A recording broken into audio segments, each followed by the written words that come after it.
The panic didn't start when the video resurfaced. The panic started when people realized the video never disappeared in the first place. Because buried inside that so-called freedom flight footage is something Prince Harry never expected the internet to preserve forever. A version of himself that completely destroys the story he is trying to sell today. And now, the contradiction is exploding right in front of the world. One camera, one car ride, one smug smile, one sentence that changed everything. Suddenly, the royal exile story doesn't look heroic anymore. It looks rehearsed. It looks calculated. And worst of all for Harry, it looks permanent. Prince Harry wants that freedom flight video deleted from the internet, Lady Colin Campbell.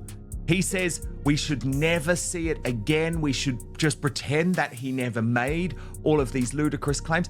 You know what? Why don't we just play it once more then, Lady C, to really annoy him? Watch. On the 14th of March, and we are on a freedom flight. We are leaving Canada, and we are headed to Los Angeles. Grandma's here. Great grandma is here.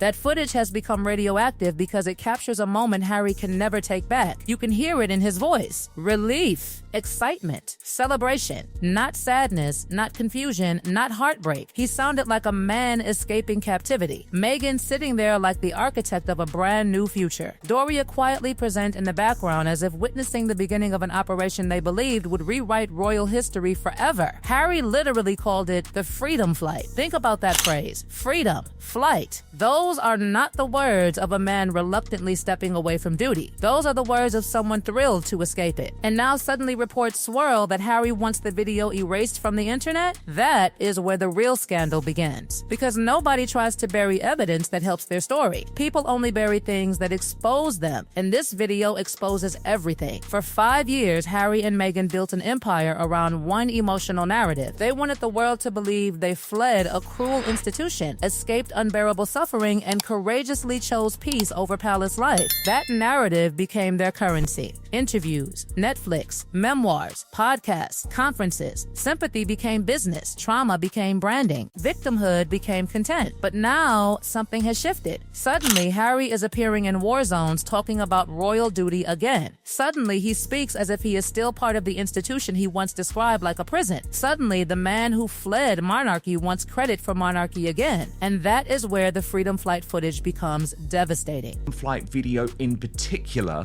that upsets him so much.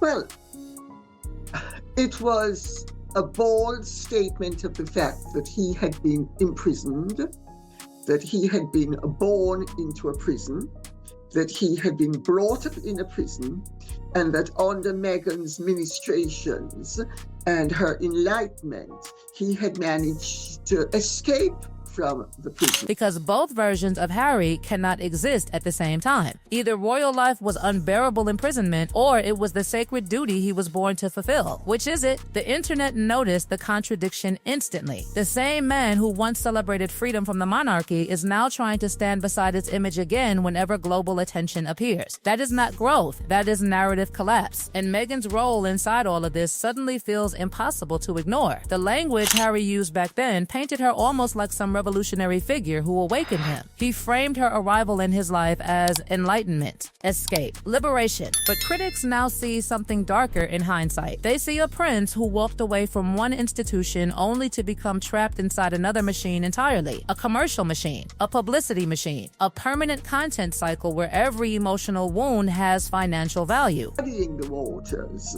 he will be able to say, well, I'm a working royal and I'm doing what I was born to do, and I'm profiting off it. But that's okay because I'm also at times doing good for other people.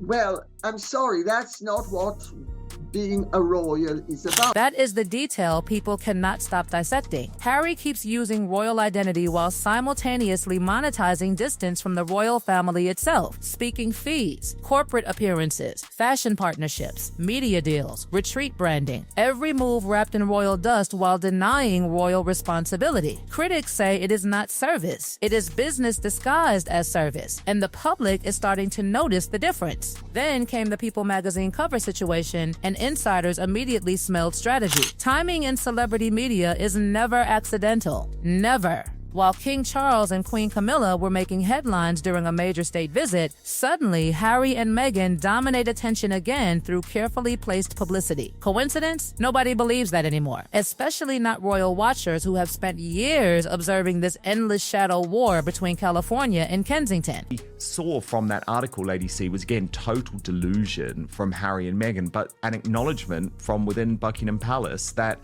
William is not going to even countenance any type of return for these two. So why is Harry putting himself on a collision course? Well, I think they are asserting their position, wouldn't you have said? And oh, yeah. They are already on a collision course with William and indeed with Charles and indeed with the Lord Chamberlain's regulation. But here's where the story becomes even messier. Reports started spreading that the magazine issue underperformed commercially. People allegedly picked it up, then put it back down. That tiny action says everything, because once upon a time, Harry and Meghan sold fantasy. Rebellion, glamour, royal disruption. Now, fatigue is setting in. The audience is exhausted. Every appearance feels like another episode in a reality show that refuses to end. And when celebrity power starts fading, desperation usually follows. That is why the attacks surrounding Catherine suddenly became so vicious and strange. A simple anniversary photograph somehow spiraled into another Meghan comparison war. Critics accused Catherine of becoming too Meghan just because she used a polished professional image. The accusation itself revealed the obsession driving this entire media circus. Meghan's brand has become a measuring stick forced onto every royal woman, whether it makes sense or not. Catherine edits photos? Problem. Catherine uses professionals? Also problem. No matter what she does, someone twists it into a Sussex storyline. And the deeper you look, the stranger the pattern becomes. Because underneath every argument about photographs, magazine covers, or public appearances is one ugly unspoken battle: relevance. Who owns Diana's legacy? Who controls the emotional center of the monarchy's future? Who gets public sympathy? Harry built his modern identity around Diana's pain, around the idea that history was repeating itself through Meghan. That narrative became the emotional backbone of everything. But then came the whispers about the Diana tapes. Suddenly, people started panicking over what those recordings might actually reveal. Not the saintly victim image frozen in public memory, but a far more complicated Diana. Strategic, tactical, emotionally brilliant, manipulative when necessary, vulnerable but also calculating. And if that version of Diana becomes dominant, Harry's entire mythology becomes unstable overnight. Because his public war against the monarchy depends on Diana being remembered in only one dimension, the persecuted innocent destroyed by the institution. But what if Diana herself played the media game better than anyone? What if she shaped narratives deliberately? What if she understood publicity as power? Suddenly Harry doesn't look like the son protecting his mother's memory anymore.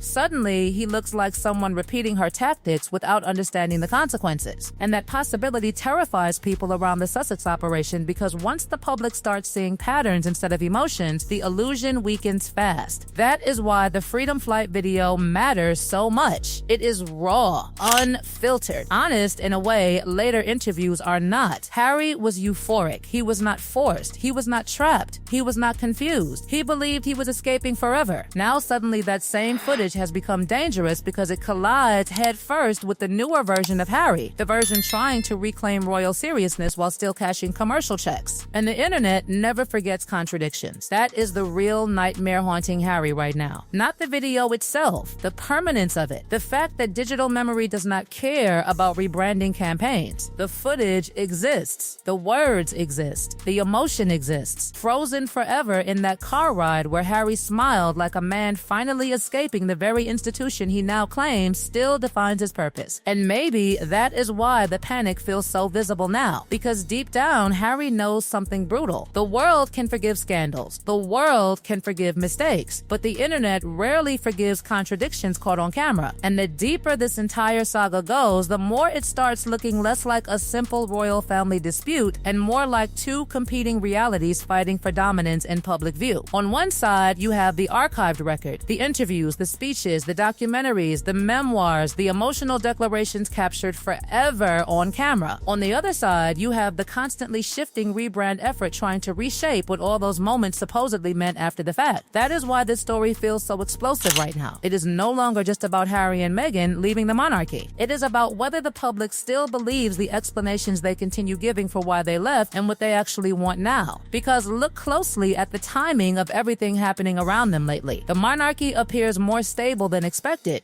William's position inside the institution reportedly looks stronger than ever. Charles, despite health battles, is still carrying out state duties with global visibility. Catherine's return to public life brought a wave of sympathy and renewed support. Meanwhile, Harry and Meghan seem trapped in an exhausting cycle of reaction, correction, counter-programming, and emotional narrative management. Every time the palace gains momentum, another Sussex headline appears. Every time royal coverage dominates, another interview, magazine feature, or emotional revelation suddenly arise from California. Critics are no longer asking whether this pattern exists. They are asking how obvious it can become before everyone openly admits what they are watching. And that brings the Freedom Flight footage back into focus yet again, because that single video cuts through every later attempt at revision. It captures pure instinct before strategy had time to polish it. Harry sounded free, triumphant, almost euphoric. That emotional honesty is exactly what now makes the footage so dangerous. Because if he truly believed he escaped something toxic forever, why spend the next 5 years circling back toward the same institution emotionally, commercially, and symbolically? Why keep invoking royal birthright? Why keep emphasizing royal identity? Why keep using Diana's legacy as justification for every new conflict? The answer critics keep returning to is brutally simple: because royal connection remains the only thing keeping the Sussex brand globally relevant. Without the monarchy, Harry becomes another celebrity prince living in California. With the monarchy, every interview becomes international news. Every grievance becomes historical drama. Every appearance carries the shadow of Buckingham Palace behind it, whether the palace wants it there or not. And that dependence creates the contradiction that now threatens to consume everything. The public sees it every time Harry talks about privacy, while cameras follow him into another documentary. They see it every time Meghan criticizes media intrusion, while carefully staged lifestyle imagery floods headlines again. They see it every time the couple condemns royal structures while simultaneously protecting royal titles like priceless commercial assets. That is why the candles with the children's titles sparked so much backlash. Tiny details suddenly started looking symbolic. People began connecting dots. If monarchy was truly such a prison, why preserve every royal connection so carefully inside the branding itself? And then there is the Diana factor hanging over all of it like a ghost nobody can escape. Even the language surrounding Harry has changed. At first, he was viewed by many as courageous for walking away. Then he became controversial. Now, increasingly, he is described as confused, torn between identities, a prince who cannot fully leave monarchy behind because he still emotionally depends on it while simultaneously resenting it. That inner contradiction may actually be the real story beneath everything else. Because maybe Harry genuinely does believe all these conflicting things at once. Maybe he did feel imprisoned. Maybe he also still feels born for royal purpose. Maybe he truly sees himself as both victim and rightful representative of the institution simultaneously. Human beings are capable of contradictions far messier than public relations teams can manage. Meanwhile, Meghan remains at the center of the storm, whether directly speaking or not. Every criticism of Harry circles back toward her influence. Every comparison involving Catherine somehow loops toward Meghan again. Every conversation about media strategy eventually points toward California branding culture. She has become both symbol and lightning rod simultaneously, admired intensely by supporters, blamed relentlessly by critics, and permanently embedded inside every royal conversation, whether people admit it or not. And maybe that is the final truth hiding underneath this entire spectacle. Nobody can actually move on because the story itself was designed never to end. Every contradiction creates another chapter. Every resurfaced clip opens another argument. Every interview generates another wave of forensic analysis. Harry and Meghan wanted freedom from the institution, but in many ways they became even more trapped afterward, trapped inside an endless public narrative machine that demands constant emotional escalation to survive. That is why the Freedom Flight video feels almost haunting now. It captured a moment Harry believed was an ending. In reality, it became the opening scene of a far bigger saga he still cannot escape. And the more anyone tries to erase that footage, the more powerful it becomes. Because the internet treats attempted deletion like confirmation of guilt. The second someone wants history hidden, history suddenly becomes irresistible. So now the world watches this bizarre collision between archived truth and rewritten identity unfold in real time. The footage still exists. The interviews still exist. The contradictions still exist. And somewhere inside all of it is a prince desperately trying to reconcile two versions of himself that may never fit together again.